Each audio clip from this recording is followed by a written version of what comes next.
आणि म्हणून आज श्री एकनाथराव शिंदे यांच्या नेतृत्वामध्ये शिवसेनेचा विधिमंडळ गट, भारतीय जनता पक्षाचा विधिमंडळ गट आणि 16 अपक्ष आणि छोटे रजिस्टर्ड पक्षाचे आमदार असा एक मोठा गट हा सोबत आलेला. अजून काही लोक येत आहेत. या सगळ्यांचे पत्र आज आम्ही गव्हर्नरला दिले आहेत. भारतीय जनता पक्षाने हा निर्णय केला की आम्ही सत्तेच्या पाठीमागे नाही आहोत. कुठल्या तरी मुख्यमंत्री पदाकरता आम्ही चालत काम करत नाही आहोत. ही तत्वांची लढाई आहे, ही हिंदुत्वाची लढाई आहे, ही विचारांची लढाई आहे. आणि म्हणून भारतीय जनता पक्षाने हा निर्णय केला की श्री एकनाथ शिंदे साहेब यांना भारतीय जनता पार्टी समर्थन देईल आणि श्री एकनाथ शिंदे हे मुख्यमंत्री होतील.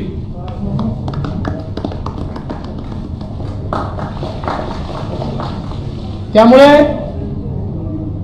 आज 7:30 वाजता श्री एकनाथ शिंदे यांचा एकट्याचाच शपथविधी या ठिकाणी होईल. लवकरच पुढची कारवाई करून मग आम्ही एक्सपान्शन करू.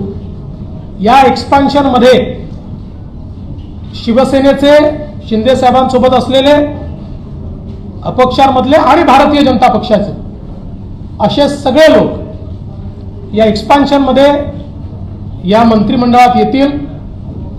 मी स्वतः बाहेर असेल, पण पूर्णपणे या ठिकाणी हे सरकार योग्य प्रकारे चाललं पाहिजे ही जबाबदारी माझी देखील असेल आणि त्याकरता पूर्ण साथ आणि समर्थन या सरकारला मी देणार. आणि मला अतिशय आनंद आहे की पुन्हा एकदा हिंदुत्ववादी विचारांचं हिंदू हृदय सम्राट बाळासाहेब ठाकरे यांनी मांडलेलं हिंदुत्व, भारतीय जनता पार्टी सातत्याने जे हिंदुत्व आणि राष्ट्रीयत्व मांडताय आणि सगळ्यात महत्त्वाचं माननीय पंतप्रधान नरेंद्र मोदीजी यांनी जे विजन दाखवलंय ते विजन पुढे नेणारं. कारण आपण बघितलं 5 वर्षाच्या आमच्या कार्यकाळामध्ये ज्या वेगाने महाराष्ट्राचा विकास झाला तो वेग गेल्या 2.5 वर्षात पूर्णपणे संपलेला आहे. आणि मला विश्वास आहे की एकनाथ शिंदे साहेबांच्या नेतृत्वात मेट्रो असेल, वेगवेगळे प्रोजेक्ट्स असतील किंवा ओबीसीच्या आरक्षणाचा प्रश्न असेल, इम्पेरिकल डेटा पूर्ण करून माननीय सर्वोच्च न्यायालयामध्ये जाऊन ओबीसीला पुन्हा आरक्षण बहाल करणे हा विषय असेल किंवा इतर सगळे विषय, मी आता सगळे विषय मांडत नाही, मराठा आरक्षणापासून तर सगळे विषय हे निश्चितपणे एका निश्चित टप्प्यावर जातील. प्रत्येक समाजाला आणि विशेषतः दुर्बल घटकाला न्याय देण्याचा प्रयत्न हे सरकार करेल असा मला विश्वास आहे. आणि म्हणून मी आमच्या सगळ्यांच्या वतीनं श्री एकनाथ शिंदे साहेब यांचं अतिशय मनापासून अभिनंदन करतो आणि त्यांचे आभार मानतो. आज मुझे पता है हमारा ऑटोमेटिक होता है हमारा, हाँ पूरा इंटरव्यू ऑटो मोड है. जैसे खबर तो चली गई मराठी में अभी खबर गई लेकिन गहराई लाओ. जी जी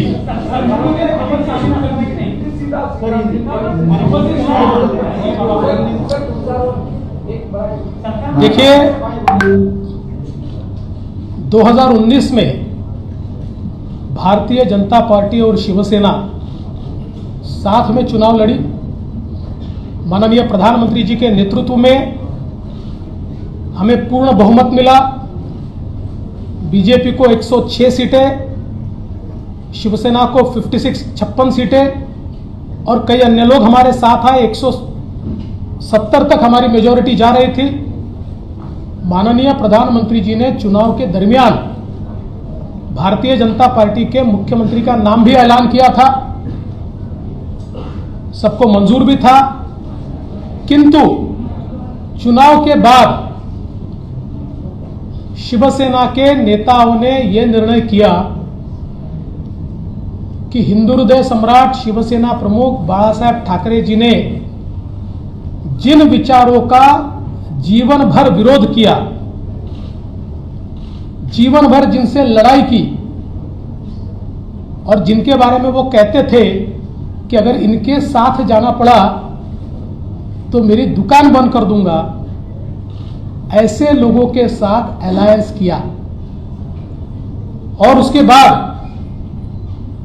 2.5 साल हमने एक सरकार देखी जिसमें न कोई तत्व थे, न कोई विचार था, न कोई गति थी, न कोई प्रगति थी। जो सरकार चालू इंफ्रास्ट्रक्चर के प्रोजेक्ट्स को बंद कर रही थी, जो सरकार लगातार भ्रष्टाचार के आरोपों से लिप्त थी, जिस सरकार के 2 मंत्री मनी लॉन्ड्रिंग में जेल में गए, दाऊद के साथ रिश्ते, इसका आरोप मंत्री पर लगा, बावजूद उसके जेल में जाने के बाद भी उनको मंत्रिमंडल से हटाया नहीं गया। तो एक प्रकार से पथभ्रष्ट ऐसी सरकार भारतीय जनता पार्टी ने, जिसको लगातार विरोध किया, ऐसी सरकार शिवसेना के माननीय उद्धव जी के नेतृत्व में कांग्रेस एनसीपी की सरकार चली। और इस सरकार के चलते शिवसेना के विधायकों में बड़ा रोष था।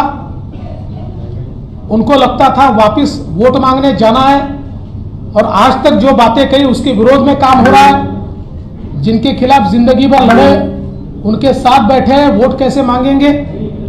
साथ ही में उनकी कॉन्स्टिट्यूएंसी में उनके खिलाफ जो हारा, उसको पैसा मिलता था, फंड्स मिलते थे, और ये सारी चीजों से एक बड़ा अंग्रेज था। और उसके चलते श्री एकनाथ शिंदे जी के नेतृत्व में शिवसेना के विधायकों ने एक ही मांग की कि कांग्रेस एनसीपी के साथ हम नहीं रह सकते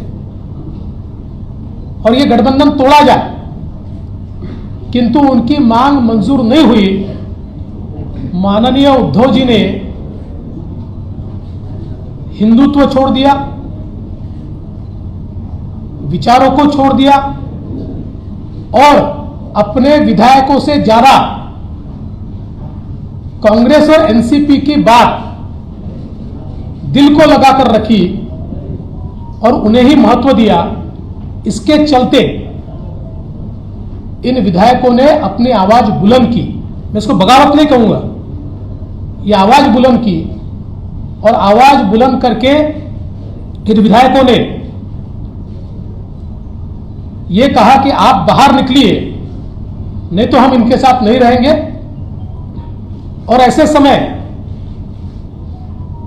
जब सरकार के पास बहुमत नहीं रहा और मुख्यमंत्री जी ने इस्तीफा दिया, तो हम ये लगातार पिछले 2.5 साल में कहते थे कि अंतर विरोध से भरी हुई सरकार है, ऐसी सरकारें चलती नहीं है, और ये सरकार जब गिरेगी तो एक अल्टरनेट गवर्नमेंट हम देंगे, हम महाराष्ट्र पर चुनाव नहीं ला देंगे। इसलिए एकनाथ शिंदे जी के साथ शिवसेना जो है, शिवसेना के नेता के रूप में आज उन्होंने मुख्यमंत्री पद के लिए अपना क्लेम माननीय राज्यपाल जी को दिया।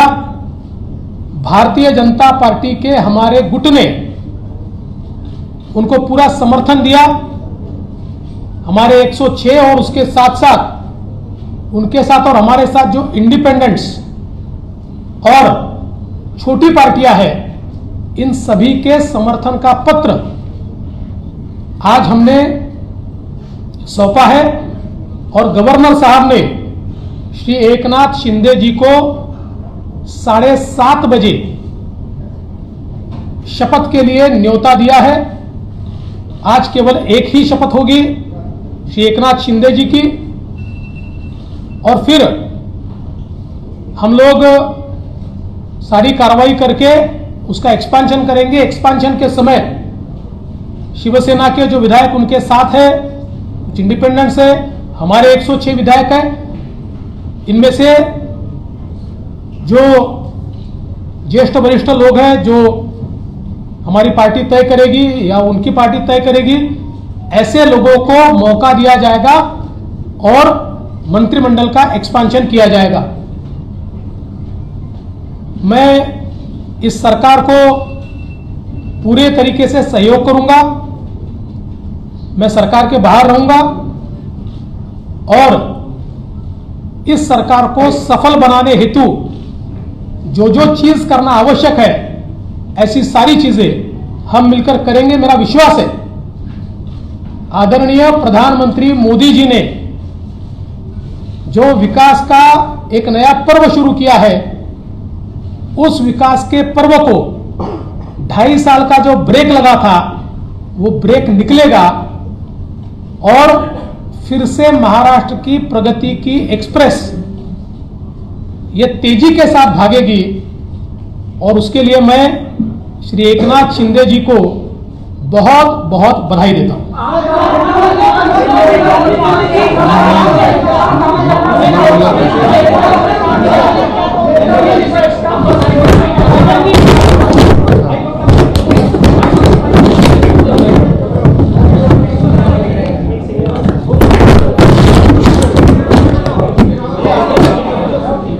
चालू करो।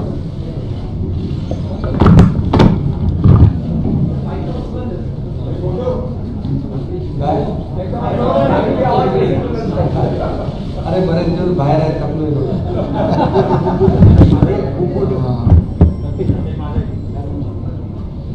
आजच्या पत्रकार परिषदेमध्ये उपस्थित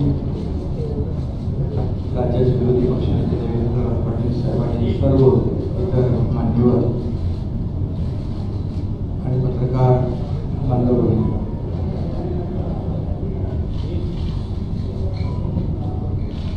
मी खऱ्या अर्थाने आज आम्ही जो निर्णय घेतला त्या बाबतीमध्ये आपल्या सगळ्यांना माहिती आहे. मी वारंवार आपल्याशी बोललेलो आहे की बाळासाहेबांचं हिंदुत्व, त्यांची भूमिका आणि जे आमदार आहेत त्यांच्या मतदारसंघातील विकास कामं आणि राज्याचा विकास हा अजेंडा घेऊन आम्ही पुढे निघालेलो आहोत. आणि शिवसेना पक्ष म्हणून जे काही कायदेशीर प्रक्रिया जी आहे, नियम आहे, 2/3 मेजॉरिटी आहे, त्यापेक्षा जास्तीचे आमदार आणि सहयोगी आणि अपक्ष आमदार असे जवळपास 50 आमदार आज आम्ही एकत्र आहोत. गेले काही दिवस एकत्र आहोत.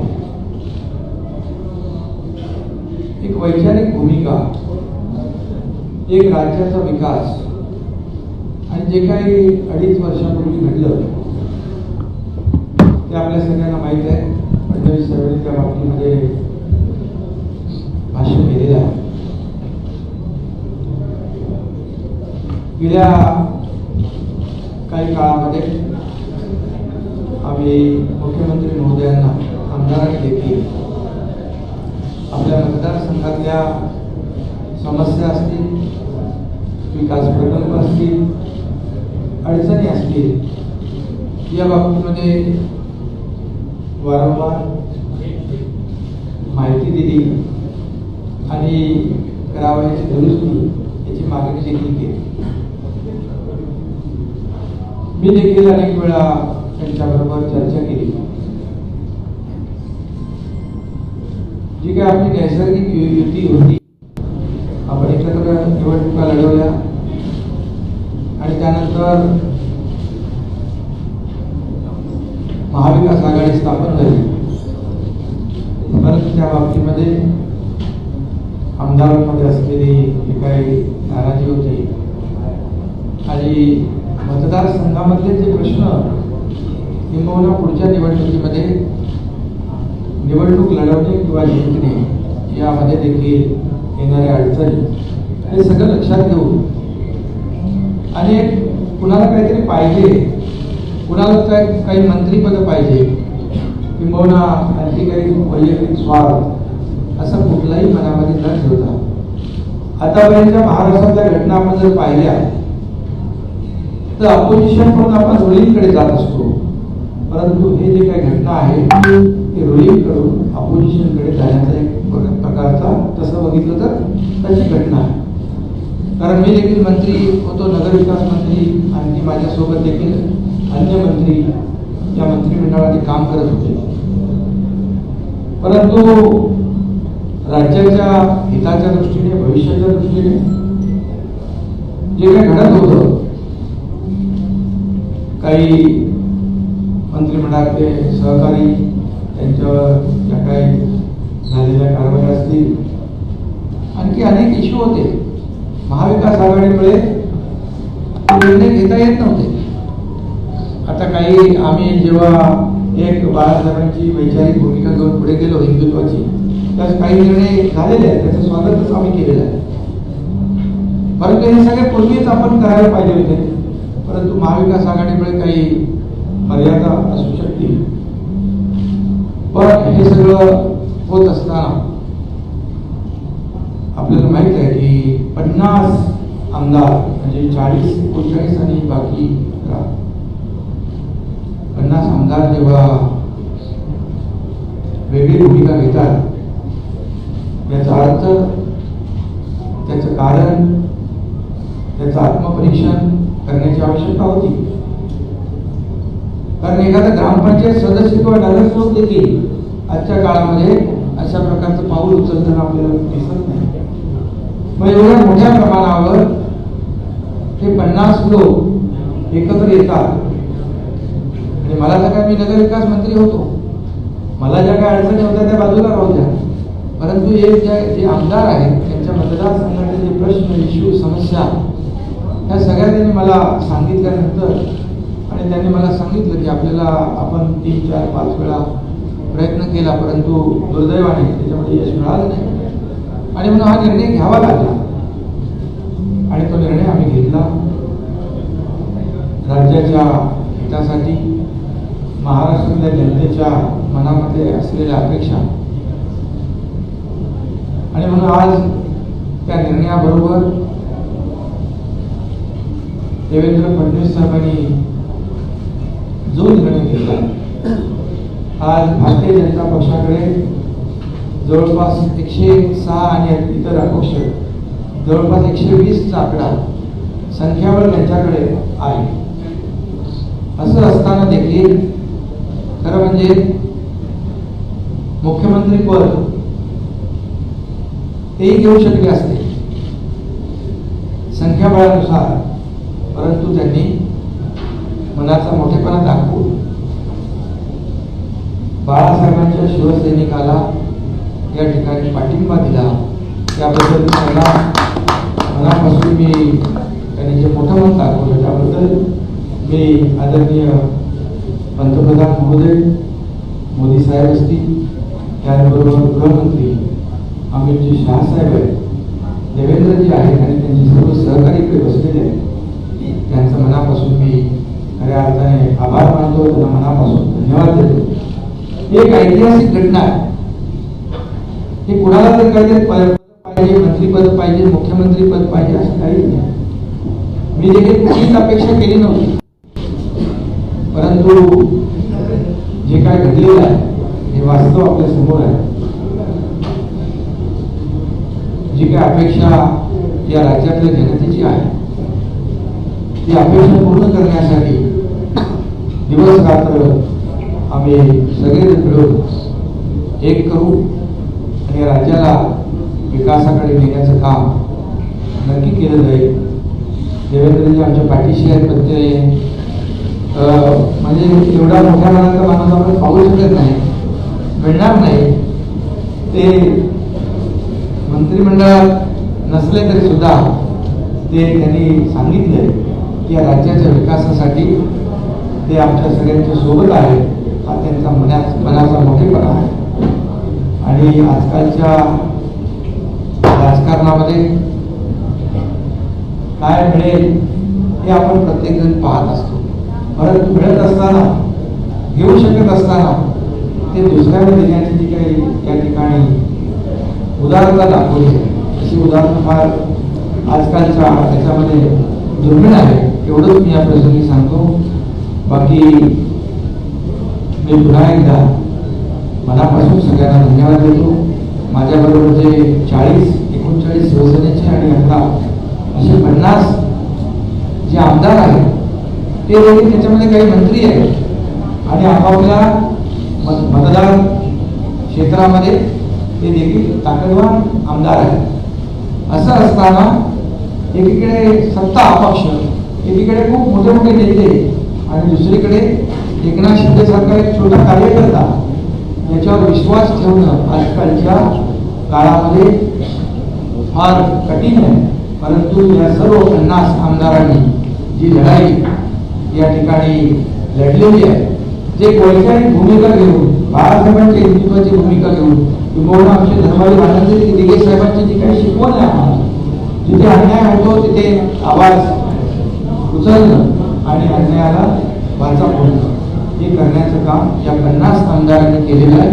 त्यामध्ये माझे काही सहकारी मंत्री आहेत, त्यांना मी खऱ्या अर्थाने मनापासून धन्यवाद देतो. कारण तीच तरी ताकद आज हा इतिहास घडू शकलेली आहे. आणि म्हणून त्यांनी जो माझ्यावर विश्वास दाखवला त्या विश्वासाला कदापि तडा माझ्याकडून जाऊ दिला जाणार नाही. आणि जे काही त्यांना यापूर्वी आलेले अनुभव आहेत त्याची पुनरावृत्ती देखील होणार नाही अशा प्रकारची ग्वाही त्या ठिकाणी देतो. कारण आता तर आपली ताकद वाढलेली आहे, म्हणजे इकडे 120 आणि ते 50 आणखी किती येतील माहित नाही. तर एक मजबूत सरकार या महाराष्ट्रामध्ये आपल्याला पाहायला मिळेल.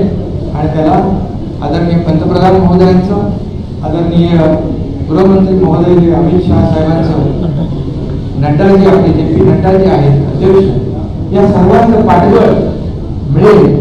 आणि ज्या राज्याबरोबर केंद्र सरकारची ताकद उभी राहते विकासामध्ये कुठलेही अडथळे त्यामध्ये येणार नाही अशा प्रकारचं एक मजबूत सरकार एक या राज्याला आपल्याला पाहायला मिळेल.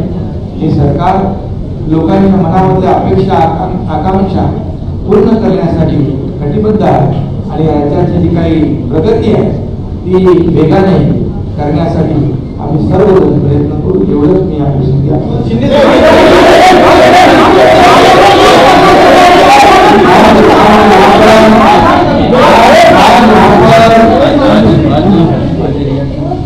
आज यहाँ पर मैं सभी लोगों का तहे दिल से स्वागत करता हूँ. देवेंद्र जी फडणवीस साहब यहाँ आए, उनके सभी सहयोगी हैं, उनको मैं धन्यवाद देता हूँ. और आप सभी लोगों का मैं स्वागत करता हूँ. शिवसेना के 40 विधायक और इंडिपेंडेंट जो है ऐसे कुल मिलाकर 50 विधायक जो है वो आज हम लोग सब एक साथ हैं. आप सब लोग जानते हो पिछले कई दिनों से हम लोग आपसे जो बातचीत कर रहे लगातार हम लोगों ने हमारे शिवसेना प्रमुख बाला साहेब ठाकरे जी की हिंदुत्व की जो भूमिका है, उनके जो विचार है, हमारे धर्मवीर आनंद के साथ जो हमें सीख दी है, ये इसको आगे हम लोग बढ़ाने की कोशिश कर रहे हैं. हमें कोई स्वार्थ नहीं है, हमें कुछ पद की लालसा नहीं. मैंने जो पहले जाहिर किया था, मैं ऐसा जो कर रहा हूँ ये मुझे किसी चीज की आवश्यकता भी नहीं है. लेकिन जब लोग अभी तक की कई घटनाएं आप लोगों ने देखी है कि अपोजिशन में से रूलिंग की तरफ लोग जाते हैं, लेकिन हम लोग रूलिंग में थे, रूलिंग पार्टी में थे, सत्ता पक्ष में थे. मैं भी नगर विकास मंत्री, मेरे साथ कई मंत्री और कई विधायक जो 50 की संख्या में है, ये सब 50 लोगों ने एक वैचारिक भूमिका लेकर इस राज्य के हित की बात, राज्य के विकास की बात, और जो उनके चुनाव क्षेत्र में दिन प्रतिदिन जो समस्याएं खड़ी हो रही है, कल चुनाव में जितना मुश्किल हो जाएगा, ये ध्यान में रखते हुए जो महाविकास आघाड़ी सरकार में जो अन्य पक्ष है, मैं किसी के ऊपर आज टिप्पणी नहीं करूंगा, लेकिन अन्य पक्षों के माध्यम से उनके चुनाव क्षेत्र में जो कठिनाई पैदा हो रही है, उनको जो प्रॉब्लम खड़ी हो रहे, और भविष्य में उनका जो मतदाता है जिन्होंने उनको चुन के दिया है, उनके लिए वो कुछ कर नहीं पाए, तो चुनाव कैसे लड़े, उनको कैसे फेस करे, ऐसी दुविधा में वो सब पड़े थे। और उन्होंने मुझे कहा कि हम लोग ने बार बार कोशिश की कि इसके साथ इसमें करेक्शन हो जाए। जो हम लोग पहले अलायंस में चुनाव लड़े थे, शिवसेना और भारतीय जनता पार्टी, ये नेचुरल अलायंस है, तो नेचुरल अलायंस के खिलाफ होकर हम लोग महाविकास आघाड़ी में है। अब कुछ करेक्शन हो जाए तो ठीक हो जाएगा, और दोनों विचारधारा वाली पार्टी जो है इस राज्य को विकास करेगी। लेकिन हम लोगों ने कोशिश की, मैंने भी कोशिश की, लेकिन हमें सफलता नहीं मिली, दुर्भाग्य से। और इसलिए ये जो कदम उठा रहे हैं, ये किसी को मंत्री या किसी को, क्योंकि मंत्री हम लोग थे, किसी को कुछ पाने के लिए ऐसा नहीं हुआ। ये निर्णय जो हुआ एक आइडियोलॉजी की बात है, एक बाला साहब ठाकरे जी की हिंदुत्व की बात है, और इस राज्य के विकास की बात है। इसे हम एजेंडा ये आगे लेके जा रहे थे, और आज मैं धन्यवाद दूंगा। देवेंद्र जी ने अभी यहाँ पर कहा कि हम लोग बाला साहब ठाकरे जी के शिव सैनिक को समर्थन दे रहे, ये उनके दिल का बहुत बड़प्पन है। ऐसा कभी कोई करता नहीं जिसके पास 120 विधायक है, जिसके पास 120 विधायक होने के बावजूद ऐसा कोई ग्राम पंचायत और नगर सेवक का पद भी नहीं छोड़ता है। ये तो मुख्यमंत्री पद है, और ये आज उन्होंने शिवसेना प्रमुख बाला साहब ठाकरे जी के सैनिक को एक सपोर्ट किया है। इसलिए मैं आदरणीय पंतप्रधान नरेंद्र जी मोदी साहब को धन्यवाद देता हूँ, उनका आभार मानता हूँ। वैसे ही मैं गृह मंत्री अमित जी शाह साहब को भी धन्यवाद देता हूँ, उनका आभार व्यक्त करता हूँ। जेपी नड्डा के अध्यक्ष उनका भी धन्यवाद, और खास करके मैं देवेंद्र जी को धन्यवाद देना चाहता हूँ, क्योंकि वो खुद भी इस पद को प्राप्त कर सकते थे, लेकिन उन्होंने कहा है मैं भले मंत्रिमंडल में नहीं, लेकिन मैं इस राज्य के विकास के लिए सरकार के साथ हूँ। ऐसा तो इस राज्य में नहीं बल्कि देश में ऐसी एक मिसाल होगी, और आज के जमाने में ऐसा करना मुझे नहीं लगता ऐसा कोई कर सकता है। और इसलिए मैं उनको धन्यवाद देता हूँ, उनके सभी सहयोगी जो है उनको भी धन्यवाद देता हूँ। इतना ही मैं कहूँगा, जो विश्वास भारतीय जनता पार्टी ने हमारे जो 50 विधायक है उनके ऊपर जताया है, आदरणीय पंतप्रधान महोदय जी ने, आदरणीय केंद्रीय गृह मंत्री महोदय जी ने, भारतीय जनता पार्टी के अध्यक्ष उन्होंने जो विश्वास जताया है, उसको निश्चित रूप से हम लोग सार्थ करने की कोशिश करेंगे।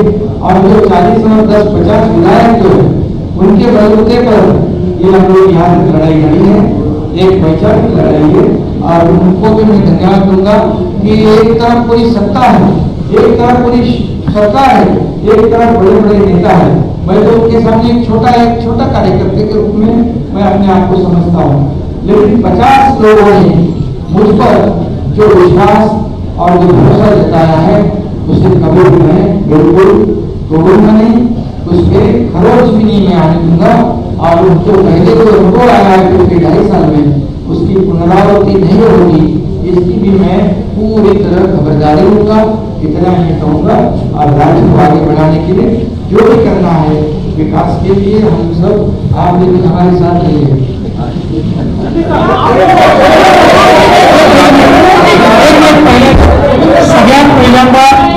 सगळ्यात पहिल्यांदा आपल्या माध्यमातून मी आमच्या तमाम कार्यकर्त्यांना विनंती करणार आहे, पाऊस खूप आहे, मांडव टाकलेला नाही आहे, कोणाला निमंत्रण जाऊ शकत नाही आहे.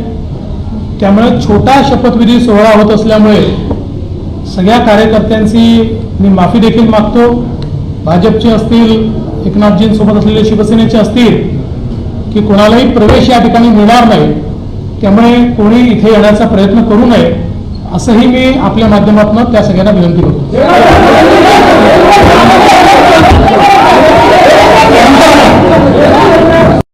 लेवा जगत यूट्यूब चॅनलमध्ये आपलं स्वागत आहे. आपल्या परिसरातील ताज्या घडामोडी बघण्याकरता आमचे चॅनल सबस्क्राईब करा आणि आपल्या मोबाईलवर बघा ताज्या बातम्या व कमेंट करून प्रतिक्रिया जरूर कळवा. बघत रहा लेवा जगत. धन्यवाद.